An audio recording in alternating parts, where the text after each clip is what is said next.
अहिल्यानगर में रूपाली चाकणकर की बहन प्रतिभा चाकणकर से शिरडी पुलिस ने करीब 8 घंटे तक पूछताछ की।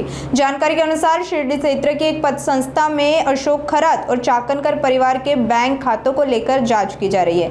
इसी सिलसिले में प्रतिभा चाकणकर ने पुलिस स्टेशन पहुंचकर जांच में सहयोग किया। पुलिस इस पूरे मामले की गहराई से जांच कर रही है और संबंधित पहलुओं की गहन जांच जारी है।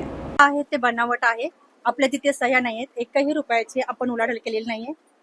तुम्हाला कल्पना होती का समतापत संस्थेमध्ये तुमच्या नावाची खाती कसं माहिती झालं? आपल्या मीडियावरती पाहिलं आणि आम्ही आले, अजूनही आम्हाला कोणतीही नोटीस पोहोचलेली नाही। तुम्ही आल्यानंतरची कागदपत्र पाहिली ती तुमचीच होती का बनावट होती ती? कागदपत्र बनावट आहे, सह्या सुद्धा आपल्या बनावट आहेत। तर पुढचा तपास आपले करतात।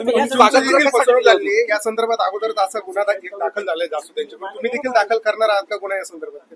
ते आम्ही तुमचे कागदपत्र इकडे लावा, इकडे लावा.